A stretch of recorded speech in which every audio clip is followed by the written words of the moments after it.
പലസ്തീനികളെ നിരീക്ഷിക്കാൻ വേണ്ടി വെസ്റ്റ് ബാങ്കിൽ ഇസ്രായേൽ സ്ഥാപിച്ച വാച്ച് ടവറിൽ നുഴഞ്ഞുകയറി ഹമാസ് നടത്തിയ ആക്രമണത്തിൽ 2 അധിനിവേശ സൈനികർ കൊല്ലപ്പെട്ടു. കൂടാതെ 6 പേർക്ക് പരിക്കേൽക്കുകയും ചെയ്തിട്ടുണ്ട്. വടക്കൻ വെസ്റ്റ് ബാങ്കിലെ തുബസ് നഗരത്തിൽപ്പെട്ട തയാസിലെ സൈനിക ക്യാമ്പിന് നേർക്കാണ് പലസ്തീൻ പോരാളികളുടെ ഈ ആക്രമണം ഉണ്ടായത്. 39ഉം 42ഉം വയസ്സ് പ്രായമുള്ള സൈനിക ഓഫീസർമാരാണ് കൊല്ലപ്പെട്ടതെന്ന് ഇസ്രായേലിന്റെ സൈന്യം സ്ഥിരീകരിച്ചു. ആക്രമണത്തിൽ 8 പേർക്ക് പരിക്കേറ്റെങ്കിലും ഗുരുതരമായി മുറിവേറ്റ 2 പേർ ആശുപത്രിയിൽ വെച്ച് മരിക്കുകയായിരുന്നു. ഗാസയിലെ വെടിനിർത്തലിന് പിന്നാലെ വെസ്റ്റ് ബാങ്കിൽ ഇസ്രായേൽ സൈന്യം പലസ്തീനികൾക്ക് നേരെ വ്യാപകമായി ആക്രമണം നടത്തിവരികയും നിരവധി പേരെ കൊലപ്പെടുത്തിക്കൊണ്ടിരിക്കുകയും ചെയ്യുന്നതിനിടെയാണ് അധിനിവേശ സൈന്യം ഇപ്പോൾ ഈ തിരിച്ചടി നേരിടുന്നത്. വാച്ച് ടവറിൽ കയറിയ ഹമാസ് സൈനികൻ ചെക്ക് പോയിന്റിൽ വിശ്രമിക്കുകയായിരുന്ന സൈന്യത്തിന് നേരെ പെട്ടെന്ന് വെടിവെക്കുകയായിരുന്നുവെന്ന് ഇസ്രായേൽ റേഡിയോ റിപ്പോർട്ട് ചെയ്തു. ഏറ്റുമുട്ടലിൽ ഹമാസിന്റെ ഒരംഗവും കൊല്ലപ്പെട്ടിട്ടുണ്ട്. ഏതാനും മിനിറ്റ് രൂക്ഷമായ ഏറ്റുമുട്ടലിലാണ് ആ പ്രദേശം സാക്ഷ്യം വഹിച്ചത്. ബുള്ളറ്റ് പ്രൂഫ് ജാക്കറ്റുകൾ ധരിച്ച് ഏറ്റുമുട്ടലിൽ ഏർപ്പെട്ട ഹമാസ് ടീമിനെ കീഴടക്കാൻ ഇസ്രായേൽ സൈന്യം ഏറെ പണിപ്പെടുകയും ചെയ്തു. ഈ സംഭവം ഇസ്രായേലിനെ ഞെട്ടിച്ചിട്ടുണ്ട്. തയാസിർ ചെക്ക് പോയിന്റിന് സമീപം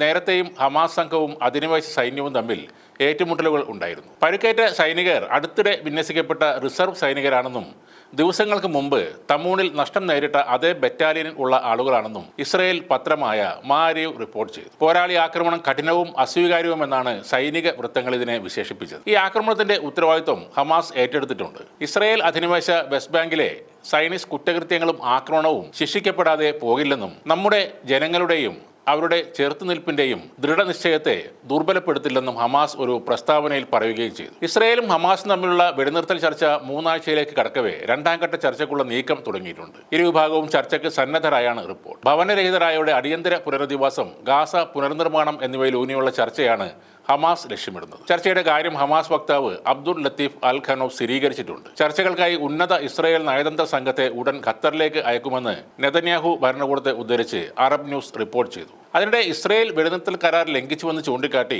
ഐക്യരാഷ്ട്രസഭയിൽ പരാതി നൽകിയിരിക്കുകയാണ് ലെബനോൺ.